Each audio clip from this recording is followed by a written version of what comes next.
back. I am so happy to have you here with me today. If you are new, then welcome. Today we have quite a crazy case to go over, and this is one that absolutely needs more coverage. It did not get the attention that it deserves, and it's definitely one that's going to leave you feeling very frustrated with our justice system. This case actually recently went to court, and the outcome has just been pretty mind-blowing. Today, I also have interviews from the family members of the victim we are going to be speaking about today, Mitzi Babb, and her daughter, Constance, and her sister, Ang, are going to be joining us today in this video. So let's start off by talking about Mitzi Babb, who actually went by Campbell most of the time. Campbell was the name that she preferred. However, she's legally Mitzi Babb, and that's, what was filed in court and what was in news coverage. So for the sake of the algorithm and getting this to as many people as possible, we made the decision to use Babb. But Mitzi Marie Campbell was born November 6th, 1974 in East Tennessee, and she attended high school in the Elizabethton area. So where did the last name Babb come from? Well, Mitzi was married to a soldier in her younger years briefly, and that was his last name, and she just never got it legally changed back to Campbell. And Mitzi had a really deep appreciation of members of the military, and this was something she really instilled into her daughter as well. Whenever they were out in public and they saw someone in uniform, she always had her daughter walk up to them and thank them for their service. And this is just the kind of person that Mitzi was. She was incredibly friendly, she was kind, she was thoughtful, and you will hear many more examples of that throughout this case. So in her early adult life, Mitzi kind of moved around a bit. She started out in Tennessee, she eventually ended up in Texas, and then finally kind of settled in Florida. She and her daughter moved there to spend more time with her Aunt Barb, who was kind of nearing the end of her life, and they wanted to spend quality time with her. But after she passed away, Mitzi and Constance decided to stay in Florida and build their lives there. In 2010, she began working a job that would completely fulfill her dream of working for the Florida Forestry Service. She started as a gatehouse clerk, which opened the door, literally and figuratively, to learning the trade of the Park Service. And she eventually became the resident park ranger for the Croom motorcycle area in the Withlacoochee State Forest in Brooksville, Florida. And to say that she loved her job is honestly an understatement. She was incredibly passionate about the work that she did. And having the opportunity to be part of the Florida Forestry Service was immensely important for her. She loved nature. She had a passion, for people, and was just the perfect person for this job. Mitzi also had bright red hair, and it was definitely one of her main identifying features and something that people knew her for. In fact, she even had the nickname Red. And in her personal life, Mitzi loved her family. She loved getting tattoos, seeing live music, and rescuing animals. And she was so passionate about rescuing and protecting animals that she herself had dogs, 4 cats, and a handful of kittens. And just hearing her family talk about her and, everything that they told me, she just sounds like truly such a wonderful person that I would have loved to have met. But even though she had a beautiful life and she worked hard to protect the lives of others, Mitzi was definitely no stranger to her own hardships. She was sexually assaulted 3 separate times in her life, but her family said that she wore these scars on her sleeve like badges. And she was definitely no stranger to loss, because by the time she was 43, Mitzi had lost 2 important partners in her life to tragic deaths, a house fire and a heart attack. She also battled with alcohol dependency, which at times put a strain on her personal relationships. But despite this struggle, she deeply loved and cared for her family and friends, and she was constantly fighting to get sober and start fresh. Hi, my name is Constance. I am Mitzi Campbell, or legally Mitzi Babb's daughter. I am an only child.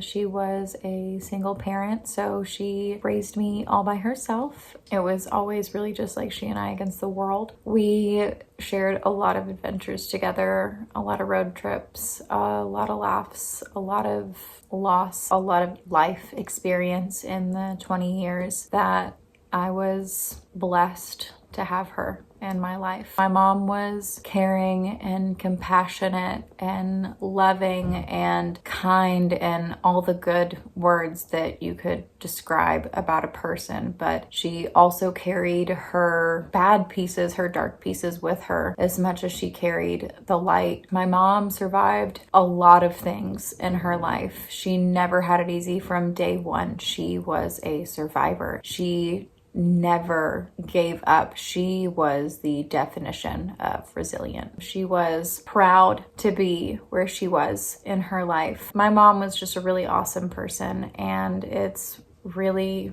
really hard to know that the world will never get to experience any more of her. My name is Ange Cormier, and Mitzi was my sister. She came into my world 20 years ago when I was about 19 years old. She and my brother Alan Cormier were life partners, and from the moment that she and Constance entered the space that we shared, they became very organically adopted into our family. To attempt putting Mitzi into a description would be like trying to take the entire Pacific Ocean and try to fit it into a cardboard box. There are so many words and stories that I could use to describe Mitzi. They just all seem to fall short. She was fierce and magical and made everybody feel like her best friend. I never imagined a world where that wouldn't be the case. Mitzi was irreplaceable in every way possible. She was everything. So although she was living in Florida, she kept up communication really well with her family and friends back in Tennessee. She called them her tribe because of how close she felt to them, and she would send little packages to her tribe members. In 2017, she went to the post office to send a little care package back to her tribe, and it was actually 30 different Jesus bobbleheads, and she called these Dashboard Jesus. And obviously bringing that many Jesus bobbleheads into the post office, it's gonna start a conversation, and it did. One of the postal workers is named Martin Doran, and he was packaging up each individual bobblehead Jesus, getting it prepared for its trip, and he kind of struck up a conversation with Mitzi. Martin and Mitzi became friends, and after a while, he ended up introducing her to his kind of on and off again partner named Katrine. Then, a few months later in 2018, January of 2018 to be specific, Mitzi was introduced to Jeffrey Morrison, who was Katrine's best friend. And it didn't take long for Mitzi and Jeffrey to actually become romantic partners. They were kind of friends at first, but this quickly turned into a relationship. She was very excited about this new relationship with Jeffrey, and she finally felt like she was ready to move on. She called up Ange and told her how into Jeffrey she was and how she really felt like she was ready to take that step in a new relationship. It had only been 2 years since her previous partner passed away. And like I mentioned, she had 2 huge losses with 2 of her previous partners. When I first heard about Jeffrey Morrison, it was January of 2018, and Mitzi had hit me up to let me know that she met someone new. He was a Reiki practitioner, and Katrine and Martin had thought that she and Jeffrey would hit it off. She had declined meeting anybody new for a couple of months, and first few weeks seemed to start off like any other relationship. Mitzi fell hard pretty fast. She called their relationship a double negative because she felt that they both had been through so much that their negatives would cancel each other out to make a positive. All I knew was that my sister was giving love another shot, and she sure did love that man. So let's talk about Jeffrey Morrison, who was born on April 4th, 1976, and Jeffrey was a very spiritual person, or at least he claimed to be. He actually believed in Taoism, the ancient Chinese philosophy. It represents the ultimate creative principle of the universe, and that all things are unified and connected in the Tao. I'm sure most of you are familiar with the concept of yin and yang. Well, Taoism is where that principle came from. Obviously, there's a lot more to this than I am explaining. I'm explaining it on a very surface level, but I just wanted to kind of give you an idea about what Jeffrey claimed to believe. Jeffrey also has a son and a daughter, and although his relationship with his daughter is estranged, he seems to be pretty close to his son, who was raised by the same principles that he lived by. For example, Jeffrey told his son never to step on the smallest ant because all life is sacred sacred. And this is what he claimed to believe, that all life is sacred. And again, like you heard me say before, Mitzi held really similar beliefs, and her love of animals is just one example of that. Mitzi was the type of person that wouldn't mow her front grass because that's where the butterflies lived. And it was these shared beliefs that seemed to connect Mitzi and Jeffrey on a very deep level. Mitzi would just rave about him and everything that he did. But what Ange didn't know is that there was a lot more going on beneath the surface in her relationship. Ange did know through conversations with Mitzi that Jeffrey really struggled with his mental health. However, so did Mitzi, and Ange felt like maybe they were helping each other. Maybe they could relate on a different level and would help one another come out the other side a better person. As the relationship between Mitzi and Jeff continued on through February and into March, during that time, I started hearing bits and pieces of some tension between Mitzi and Jeff. She never told me anything about being in danger or anything along those lines or hinted at it, but she spoke of his demons and how much he felt that he was too broken to be loved. To Mitzi, of course, that just meant she had to prove him otherwise. She talked about how he was convinced that she was stalking him and how he had gotten video cameras so that he could see when she was on his property at his apartment. From what I got from Mitzi, it was just a small window that he was a damaged human, but aren't we all? I never had any idea that he was a danger. So that brings us to March of 2018. And keep in mind, Mitzi and Jeffrey met back in January. So it had not been that long at this point. But Jeffrey decided he wanted to go on this Taoism journey, this trip to find himself and to learn more about Mitzi's roots. And he planned to meet with family across the mountain from where she lived. In March of 2018, I received a Facebook message from Jeffrey Morrison.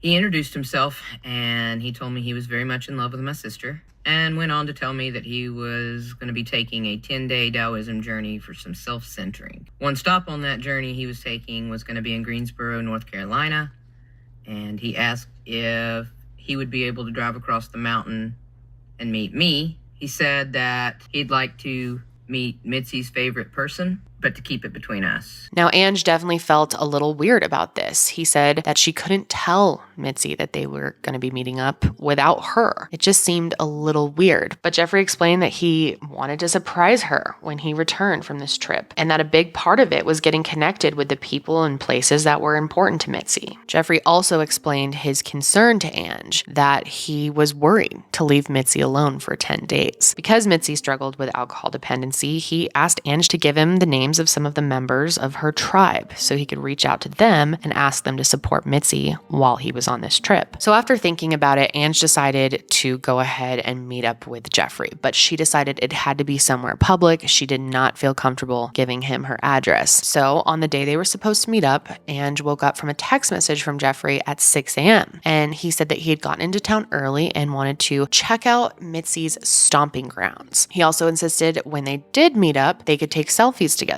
that they would show to Mitzi later on. And he seemed really excited about this. And Ange could tell just by the way he was talking that he was insinuating because he got into town early that they should get together earlier. And that it seemed like he wanted to meet up at Ange's house. But like I said earlier, Ange wanted to meet him in public. She knew that was way safer. She did not know this person and didn't want to give him her address. So she simply told him that she would see him at the restaurant at 11:30 for brunch. And looking back now, Ange says that she is haunted by what happened that day. And not only was Ange super smart by having him meet her in public, but she also brought her son. So they show up at brunch and it's Jeffrey on one side and Ange and her son on the other side. And then she vividly remembers her son asking Jeffrey if he was going to be helping his aunt, Mitzi, figure out her addictions and drinking problem. Just like Jeffrey, they were both concerned that Mitzi was currently alone during this time that Jeffrey was on this trip, because around this time, 2 years prior, she had lost her partner Brian to a heart attack. And obviously, when the anniversary comes up, it brings up a lot of emotion.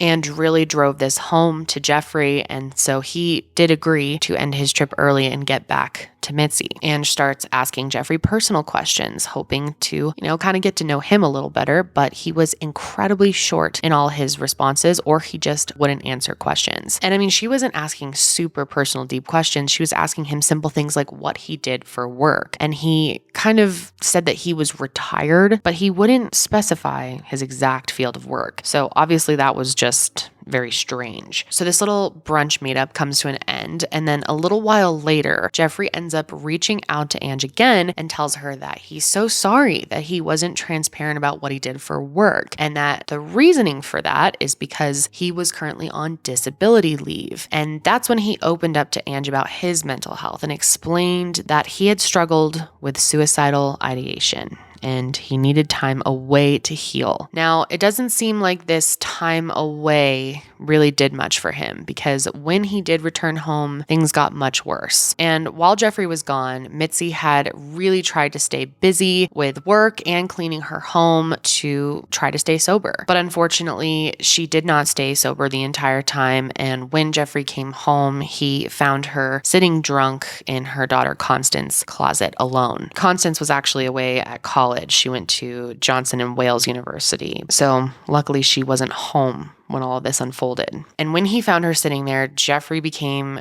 completely enraged. He screamed at her. He called her a liar over and over again. And then to make her feel bad, he started showing her pictures from his trip and basically said, while you were home getting drunk, I was out meeting all the people that are close to you in an effort to build our relationship, and just started laying on the guilt, complete manipulation. Obviously, Mitzi is very emotional. She's under the influence, and this whole thing really upsets her. So she becomes pretty furious, and she ends up calling Ange and tells her how upset she was that the two of them had met up and kept it from her. And she told Ange that she was disloyal. She said she was deeply hurt and that Ange had betrayed her. And then Mitzi hung up with Ange and ended up taking it as far as to block her on everything, including social media. Mitzi and I had never fought one time. Never once. She had never yelled at me. She had never raised her voice at me. She had never spoken harsh words to or about me. We had never had that kind of a relationship ever. And I knew something was wrong, but I didn't have a clue exactly how wrong things were. Sadly, it wouldn't be until later that they realized that Mitzi was just trying to protect her and her other loved ones from a man that she was clearly afraid of. And that same night, her relationship with Jeffrey came to an end, or what would kind of be the start of an on-again, off-again toxic cycle. But Mitzi ultimately knew at this time that she was really struggling with her mental health and she needed help desperately. Even in times of deep suffering, Mitzi had the courage to pull herself up and try and get better. She started calling treatment centers, hoping that someone could take her in, but she had a lot of issues with her insurance actually getting help, which is a difficulty many people struggle with. But she knew she needed help badly this time, so she decided to call up her insurance company and threaten her own life, because she knew at that point they would have to do something. And I know this can sound very dramatic, but I really commend Mitzi for knowing that she needed this help right away and doing whatever it took to get that help. But obviously, when you do this, the police get involved, and Mitzi was taken away in a Hernando County squad car, and at that point was able to receive the temporary supervision that she needed. The first time that I had any interaction with Jeffrey was in late April, early May of 2018. My mom had actually Baker acted herself, which was or is something that you can do in the state of Florida for yourself or for another person if you feel that they are a real harm to themselves or others. And it's basically a psychiatric hold that you can place upon someone for 72 hours. When she was Baker acted, Jeffrey was there when the police came and took her to this facility, and in her time there, he was listed as like her contact. So he called me one night. I was at my boyfriend's house, and I remember going to sit out in my car to have a conversation with this man. And I remember him expressing some sort of concern for her well-being, basically expressing to me that she was unwell and she was off the edge. And that was my first interaction with Jeffrey, and the only time that I would have any direct contact with him whatsoever. So then a few weeks go by and Mitzi really regained stability, and she was actually able to call up Ange and tell her how much shame she felt about the way that she had spoken to her last. And during this call, they luckily began to mend their relationship. Not long passed, maybe 2 days, something like that, before Mitzi attempted to try to reach back out to me. She, of course, apologized profusely for how she had acted. However, I didn't necessarily need an apology. I needed an explanation as to what was going on. I never really got an explanation.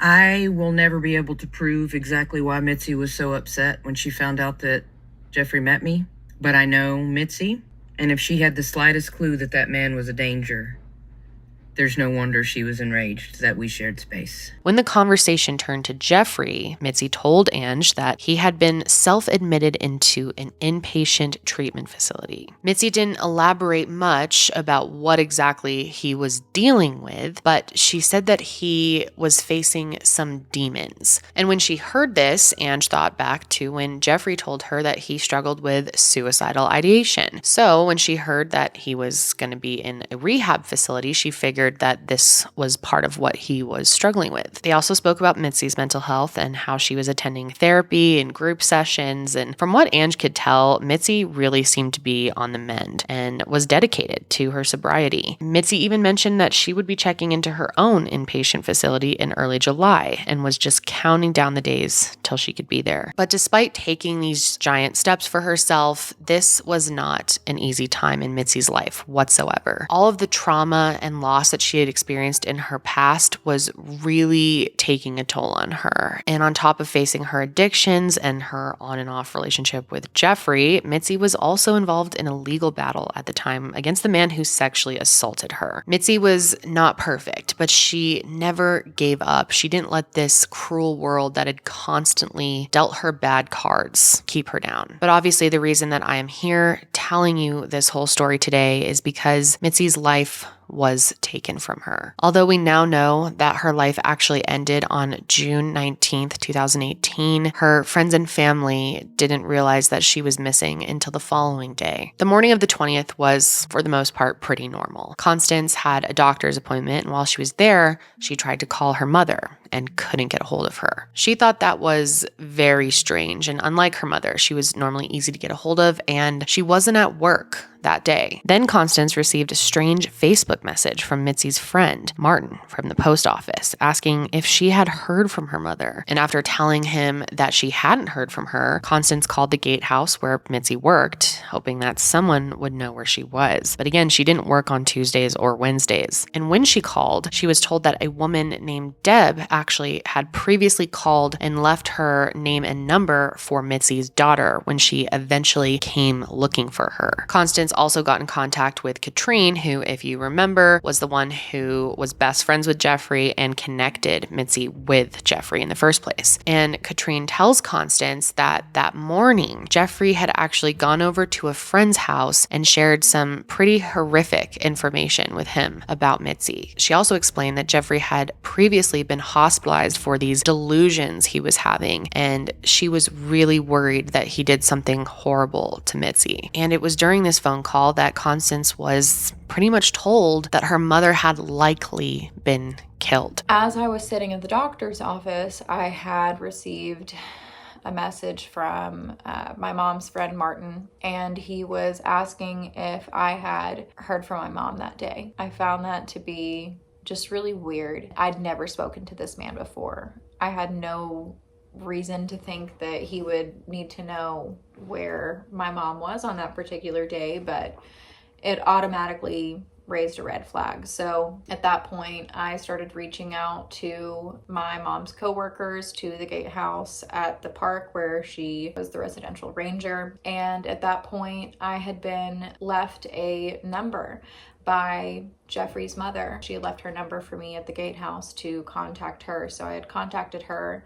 She didn't really have a whole lot of information at that point, but I had also been asked by Martin if his wife could contact me. And so his wife was Jeffrey's best friend, Katrine. She wanted to speak with me. And so in the time that she called, she was the person to tell me that my mom was gone. Jeffrey had done something to her, that he had confessed his delusion to his friend Jimmy, and that he had done something bad to her by the river. And Katrine feared the worst. She feared that she was gone. Meanwhile, Ange is on the phone with Martin, and he's telling her pretty much the exact same thing. I received contact from Martin Doran. Martin was concerned about Mitzi because last he had heard, she and Jeff were going to go to this salt mine type place for a date, and he hadn't heard from her since. I was unaware that they were seeing each other because last I'd heard, Jeffrey moved back to Georgia with his dad, and Mitzi was in Florida, so I didn't even know that he had driven down to Florida to see her. Martin told us how he was concerned for Mitzi because Jeffrey had shown up at his friend Jimmy's house and had said that he did something bad at the river. Martin told me that Jeff had said Mitzi was pushing his buttons and he snapped. And something important to note here is that Jeff claimed that there was a, quote, real Jeff and a fake Jeff. And the octaves in his voice would actually change based on which Jeff he was. If he was the real Jeffrey, his voice would be higher pitched. If it was lower and dark sounding, then he was the fake Jeffrey. And when he would experience these delusions that he had been previously hospitalized for, he was the fake Jeffrey. But even though they have been informed that Mitzi was likely killed by Jeffrey, at this point, all that they knew for certain was that she was missing. So then Katrine gets in contact with Ange, and she tells her that the real reason Jeffrey had been admitted into an inpatient facility was not because he struggled with suicidal ideation. It was because he struggled with homicidal ideation. The facility knew this, Katrine knew this, and Mitzi likely knew this as well. But Mitzi was the type of person that wanted to help others heal. She wanted to fix the wounded, and she really thought that she could help Jeffrey. But hearing from Katrine that she was actually scared of Jeff at that point, she told me how she was with Mitzi and Jeff the day that Jeff checked himself into a facility. I had been led to believe that he was in that facility for suicidal ideations. Katrine told me otherwise. He was in there for homicidal ideations with intent against his girlfriend. I don't know how that knowledge wasn't passed on to the authorities. I don't know how he got out of the facility. I don't know how when he did get out of the facility that he wasn't under professional watch. I don't know how this man's best friend was scared of him, and now my sister is dead. There's no reason for it. It should have never happened. And when she found out about this, Ange thought back to all the conversations that she had had with Mitzi about Jeffrey and his delusions, and she remembers her saying that he was suffering from pretty extreme paranoia. Mitzi never gave Ange a reason to truly believe that Jeffrey was a threat, but now that she was missing, it became clear that something horrible had happened. So like I mentioned earlier, Jeffrey went over to a friend's house in the early morning of the 20th, and he told him that he did some horrible things to Mitzi. And this friend actually called police around 7 a.m. and said that he had gotten a very strange visit from a friend of his. This friend is actually named Jimmy, and Jimmy told the police that Jeffrey had come by at around 6 a.m. He also was acting extremely nervous and distracted. He thought it was weird, but he invited him in, and Jeffrey asked if he could use the shower. And as he's heading to the shower, Jimmy notices that there's blood on the back of Jeffrey's shirt. Now, Jeffrey later claims that this was dirt. But anyway, he takes a shower, and then after the shower, he starts talking to Jimmy, and he talks about how he completely lost it on Mitzi and that she was pushing his buttons and that he did something bad down by the river. Obviously, he was instantly concerned. And then things got even weirder because Jeffrey asks him to come and smell his car. Turns out Jeffrey had lost his sense of smell at a very young age. So he wants to know if his car smells like death or not. And he explains that he put some fresh pineapple in the car to try and mask the smell. And apparently it worked because Jimmy said that the only odor in the car was from the fresh fruit. So Jeffrey was only at Jimmy's house for an hour till 7 a.m. and then Jimmy called the police as soon as he left and told them what had happened. And I want to note here that Constance and Ang were both told that the pipes in the shower were removed and taken in as evidence by investigators. However, they seem to have either gotten lost or they were forgotten about because they were never addressed in the trial. And that was just one of the many frustrating things that happened in this trial. And as for what Jeffrey did for the remainder of the day, he actually went and hid out in a motel room while the police and all of Mitzi's friends and family are stuck trying to find her. Now, when it comes to piecing together her last known day, we know that Mitzi spoke with a few people on the phone, including Ang and her adoptive father, Russell. Not only that, she also spoke to her addiction recovery therapist. And it didn't seem like Mitzi knew that she was in danger at the time. There's also security footage of Mitzi and Jeffrey at a Publix where they were seen buying alcohol. But after this, all traces of her went dark. Jeffrey, however, was seen later on, several hours later on security footage, putting gas in his tank. And in the footage, it appeared that there was blood on his shirt, similar to the blood that Jimmy had alerted police about when he called. And based on the timestamp on the footage, it seemed that it was taken before Jeffrey headed over to Jimmy's house. So he filled up his car on the way. Then we know he was at Jimmy's for an hour and then he goes to his motel room. And it wasn't until the next day, June 21st, that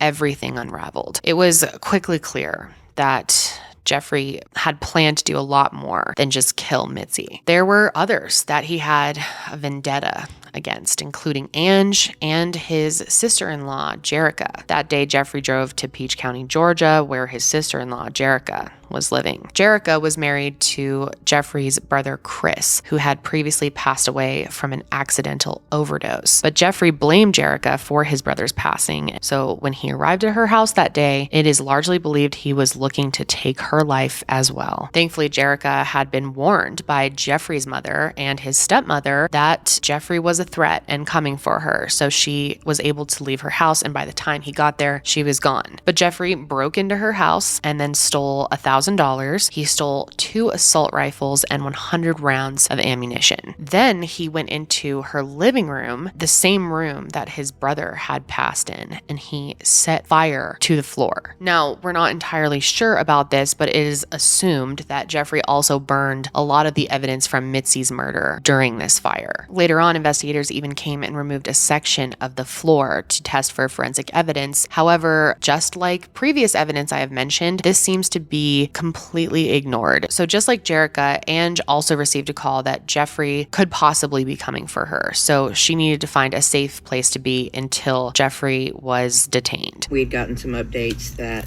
Jeffrey was on the run, and I received a call from Constance, well, actually from Justin, her boyfriend. Constance was in the background on the phone with Katrine. I could hear the panic in Constance's voice. She kept screaming out, "He can't get you too, and she can't get you too." I didn't really know what to think other than the panic in Justin's voice as he explained to me that Constance was on the phone with Katrine, and Katrine was telling her that I needed to go somewhere and hide. She told Constance, whoever Mitzi's sister is in East Tennessee that he came to visit, you need to let that person know that they're not safe. They need to hide. Where I lived at the time, there was a big field behind our house.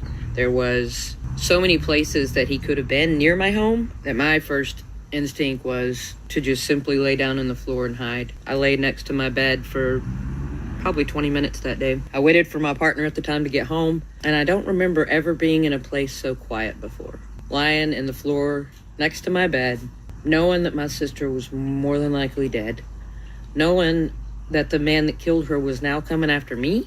What did he have against me? I was in shock. I had no idea how to even verbalize that kind of panic. So just as Ange and her partner are packing up the car to get to safety from Jeffrey, they find out that the nightmare, at least this part of it, had come to an end. Constance actually called her and let her know that Jeffrey had turned himself in. For reasons we may never know, Jeffrey drove himself to the Florida Agricultural Inspection Station in Hamilton County, Florida, and walked in with his hands in the air to turn himself in to state officers. He explained that there would be people looking for him in regards to the killing of Mitzi Babb, and that they could find her body in the river. Eric, thank you. Also in Camden County, police have found the body of Mitzi Marie Babb. Authorities say Jeffrey Morrison came to the Camden County Sheriff's Office and revealed that they would find the body of Babb in the Crooked River, and he would be wanted for murder. Jeffrey was immediately arrested and he asked for his lawyer. And meanwhile, the car that he drove up in was inspected. And inside his car, they found the guns that were stolen, the ammunition, and also a piece of cardboard that had detailed instructions of how to find Mitzi's body. Mitzi's body was eventually found in the Crooked River near exit 7 on I-95 in Camden County, Georgia. I thought to myself that there was just absolutely no way. There was no way that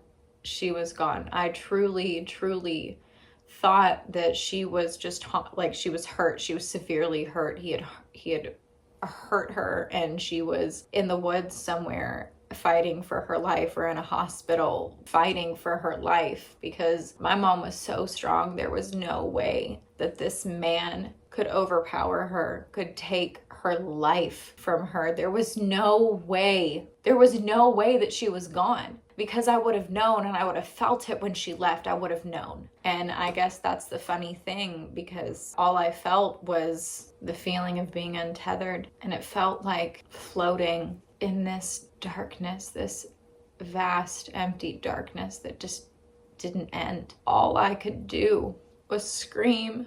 When I got to Constance that day, I remember jumping out of the car, leave the door hanging open, and running to her. There was so much anger and rage and feelings that I don't recall having ever felt before, and I hope to never feel again.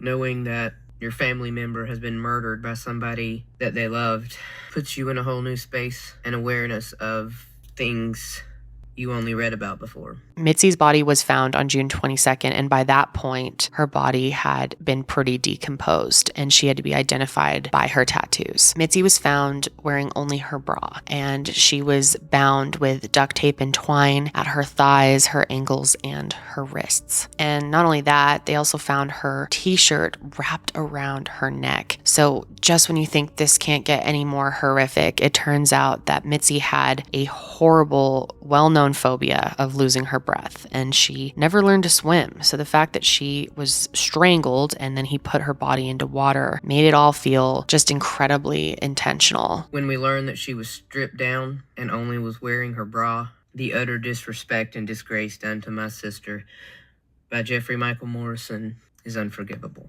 Mitzi's body was then taken to the medical examiner's office in Savannah, Georgia, and they determined that her cause of death was strangulation and the manner of death was homicide. Now, given the findings of this autopsy and the confession from Jeffrey, you would think that this would be a pretty open and shut case, but that could not be further from reality. In the first few months following his initial arrest, Jeffrey was held in a Peach County jail on charges of arson and burglary. And once he was officially charged with Mitzi's murder, Jeffrey was transferred to Camden County, where he would stay until his trial. And there was actually some back and forth over who exactly had jurisdiction over this case, all because of the fact that Jeffrey had crossed the border from Florida to Georgia to dispose of Mitzi's body. But it was ultimately decided that Camden County, where her body was found in Georgia, would be responsible for handling this case. And this is actually one of the most problematic pieces of the whole story, but we will get into that shortly. Over the next 4 years, Constance, Ang, and the rest of Mitzi's loved ones experienced a justice system that seemed to be working against them in every way possible. There were countless delays, although many of those were out of everyone's control. But then COVID hit shortly after, and we all know that that just delayed everything. There were, however, a handful of hearings that took place, but it became increasingly clear that Ang and Constance would have to lead the fight to get justice for Mitzi. The assistant district attorney who would prosecute this case was Robert German. But despite the fact that it is his literal job to prosecute Jeffrey to the full extent of the law, Ang and Constance believed that his actions were far from someone who had Mitzi's best interest in mind. So the first time that I met with the prosecutor was in May of 2019. Ange and I drove down there to have an in-person meeting with ADA German and the victim's advocate that was assigned to my case in the beginning. At that time, we sat in front of the two of them and the case file was super thick, and I asked if I could see what was inside of it. I was told that it wasn't time for that, and it wasn't apparently time for a whole lot of things at that particular time, nor would it be a lot of times in the future. There were a lot of details that were not up for discussion, and it was a bit of a struggle to bring those details up in discussion in the future. I was told that in that moment my mom's case was one of the 7 deadlies, and so that office took it very seriously, and it was an open and shut case. There were a few different motion hearings over the years. There was really only one that I could go to, and the reason that I made it such a point to be there was because the defense had filed basically for the case to be dismissed, and also if the case wouldn't be dismissed, then for Jeffrey to be released on bail. So at that hearing, we went over how he was not thrilled with his conditions in the jail and how he was upset that he had missed his daughter's high school graduation, that his mother had had a stroke in all this time. And, meanwhile, I'm sitting here thinking, wow, you missed your daughter's graduation, but my mom didn't have a choice in missing me walk across the stage with my bachelor's degree. And your mother had a stroke and no one was there to help her. Well, don't even get me started. The only thing that they were able to get them interested in was a tattoo on Jeffrey's arm that he got a month before Mitzi's death. Now, this tattoo is extremely important and also very disturbing. 1 month before Mitzi was killed, Jeffrey got a tattoo which is described as Blue Fairy Love Life, the Treehouse. Now, if this is confusing to you, I urge those of you who are watching to take a very close look at it. The meaning behind this tattoo signifies so much, which includes but isn't limited to Jeffrey's plan to kill Mitzi. The Blue Fairy represents Mitzi, who he always called his fairy. The treehouse represents her home in the Withlacoochee State Forest. Then it moves to sort of an open heart that is beating but flatlines, as if showing the end of her life. And what's extremely important about this tattoo is that if it really does represent the end of her life, it proves that her murder was premeditated because he got it done before he killed her. They strongly believe that Jeffrey planned his attack before it happened, and this tattoo isn't their only proof for that. Ange says the text messages between her and Katrine prove that not only did she know that Jeffrey killed Mitzi, but she knew he planned it. But no matter how hard they pushed the ADA to look into this, every opportunity they had to share the truth was silenced. And Ange and Constance were never even consulted when on December 10th, 2021, Jeffrey was offered a plea deal to accept life in prison with the possibility of parole after 20 years for pleading guilty to Mitzi's murder. Now, this plea was rejected, and Jeffrey was facing the following charges: malice murder with a forethought, felony murder, aggravated assault, and concealing the death of another. Finally, on August 10th, 2022, Jeffrey was put on trial. And leading up to this, Ange made it incredibly clear to everyone that she wanted to testify. But big surprise, the ADA tells her that she can't testify after all, and this is after a while of thinking she's going to have this opportunity, because it would open doors that they don't want to walk through, whatever that means. And this is just so disrespectful to a victim's family member, to not let them have the opportunity to speak if they want to. And denying her testimony was not the only way that Ange was silenced. Jury selection was scheduled for August 8th of 2022. The trial was supposed to start the following morning on the 9th. They ended up telling us that that would make a good beach day. So nothing happened on Tuesday other than the attorneys preparing. I guess 4 years just wasn't enough time. They ended up actually starting the trial on Wednesday morning, August the 10th. And that's when I got there. Constance had told me the day before that they had talked about me possibly being a witness, to which I was flabbergasted because I had wanted to be a witness and on the witness list for the last 4 years because of my close relation to Mitzi, the conversations about she and Jeff, having met Jeff, being one of the people Jeff wanted to kill, all those things. So didn't really think much about it other than now they want me to be a witness? Okay. Well, let me know. So I get there Wednesday morning, and they did let me know. Walked in with my mom and Constance and our friends for the trial that I had been anticipating since the moment I found out my sister was dead. And one of the victim's advocates comes to me and tells me that I cannot be with the family and that I am on the state's witness list to be a character witness for the deceased. They had me go into the grand jury room and pretty much locked me down. I had to be escorted to the restroom. I wasn't able to get any updates. I couldn't go into the courtroom. I couldn't see Constance. I couldn't see my mom. They gave me a stress ball. They gave me some toddler puzzles. And I sat there for 3.5 hours. And when it was time for me to go and testify, they came and got me, and I walked out to see Constance and my family and was like, I can't be here. That I'm sequestered. And she let me know, no, your name was taken off and you're free to go. So I missed the entire first day of court after waiting 4 years.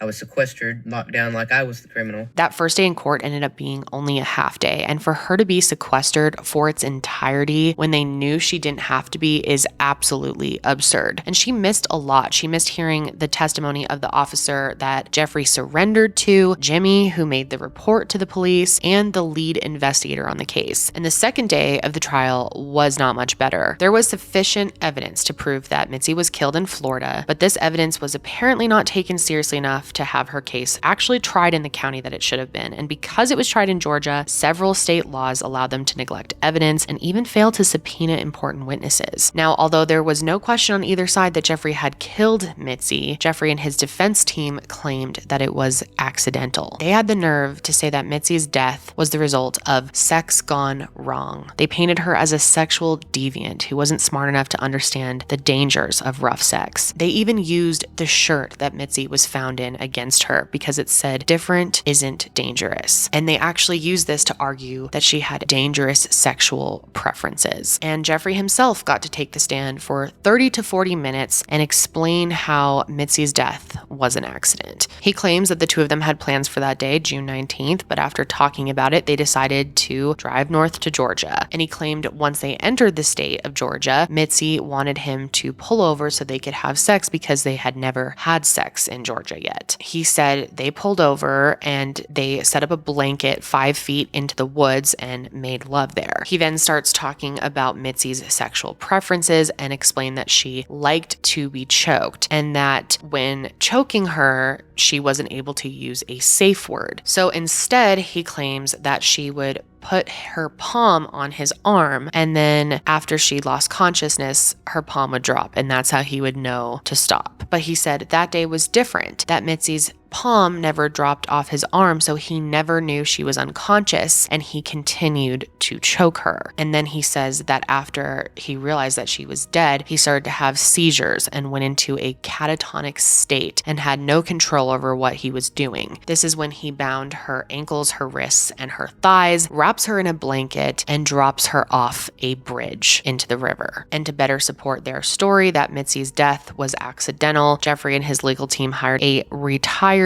expert forensic witness who claimed her death was the result of erotic asphyxiation. Now, to protect myself legally, I am not going to name this expert, but this person abruptly left his job as a Georgia state medical examiner after accusations of bribery and fraud, which is why they identified themselves as retired in trial. I don't believe there's enough time or words to explain how unfair this trial ended up being. Like I said in the beginning, it truly felt like it would be open and shut, that it was pretty clear what happened here. But in the end, and this is honestly just painful to say, but Jeffrey Morrison was found not guilty for malice murder with a forethought, not guilty for felony murder, and not guilty for aggravated assault. He was found guilty of concealing the death of another and 2 counts of involuntary manslaughter, and he was only sentenced to 20 years in prison. After trial ended and we got the verdict, I think all of the oxygen was sucked up out of the room. I don't know that any of us remembered how to breathe for that minute or two, maybe 20.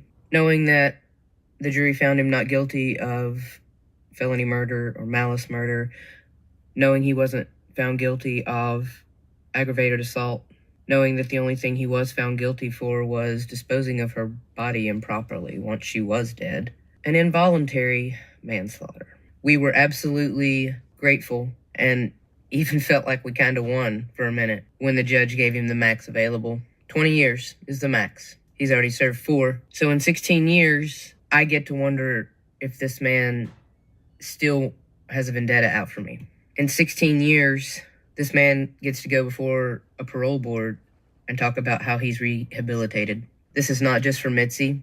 This is for every battered woman, that this case set the precedence of you can maliciously plan out your partner's murder and then just say it was sex gone wrong. This sets the precedence to what domestic violence is doing in our country right now. And I'll never stop fighting for justice. For Mitzi, for every other woman who gets thrown off a bridge, whether literally or figuratively, while the courts just let it happen. The charges against Jeffrey in Peach County, Georgia for burglary and arson are still moving forward, and we can only hope that he remains behind bars as long as possible, because this is just so wrong in so many ways, and honestly terrifying to think that someone like him could be set free. It is very difficult to describe how I feel now that trial is over and sentencing has happened. I have been in such a limbo for such a long time, waiting to be able to move forward and move on, and that time has finally happened. So the piece of what is next is a little blurry. It's really hard to imagine moving forward knowing that there was not a murder conviction, knowing that there is a potential release date. For now, I feel safe. For now, I feel okay. I do feel incredibly betrayed by a broken system. But what scares me more than anything is the fact that this has set a precedent for women, not just in the state of Georgia, but in the entire country. And it's so scary to think about the fact that my mom can be strangled to death, thrown into the back of a vehicle, transported across state lines, and tossed off a bridge like you're trash. And the person who did it gets to walk away with a slap on the wrist, and that could happen to anybody, and that is so terrifying. And it makes it's scary for my friends, for my family, for anybody out there who wants to meet new people. You just never know what could happen, and it's incredibly demeaning to live with the things that he decided to do with the end of her life and the story that he told, because not only was it so incredibly disrespectful to insinuate that she wanted to not be able to breathe because my mother was claustrophobic, but not only did he do that, but something that will always stay with me is the fact that she was thrown off a bridge and she couldn't even swim. She was already gone, but she couldn't even swim. So it was just those things after the fact that they'll stick with me forever. Now that trial and sentencing are over, I think that the biggest thing that I look for is just peace and moving forward. It's been a really long, hard road. It's been a really long, hard 5 years, almost 5 years, and I would just like some peace. I would just like to be able to put it behind me, but it's really hard to put it behind me when you know that it's possible that this can happen to another person, to another family, with the precedent that was just set. I wish so badly that this all ended differently and I had something better to say here, but this was a huge huge miscarriage of justice. I am so heartbroken for Mitzi, for her daughter, for Ange, for everyone who loved her and knew her to be this amazing, thoughtful, generous, kind-hearted, down-to-earth person that she was. And for it to end this way is just, it's unimaginable. This family has truly been through hell and back. And when we first started talking about me covering this case a while back before I had my baby, the trial hadn't begun yet. And none of us knew how horrible this would end up and how unfair everything would be. And just thinking about what Mitzi's final moments were probably like just is absolutely devastating. So as always, I want to know your thoughts on everything. I'm sure you have a lot, and please be considerate when expressing those thoughts in the comments, as I'm sure her family and friends will be reading these and they could really use support right now. Like I said, I wish so badly that things turned out different here. It feels very weird wrapping up this video in this way, but I want to thank Ange and Constance for joining us today, and thank all of you for listening to their story and to Mitzi's story. That is going to be it for me today, guys. I will be back next week, and I will be doing some more family involved content with interviews in the future, probably in 2023. These do take a lot longer, as you can imagine. But until then, please be sure to stay safe out there.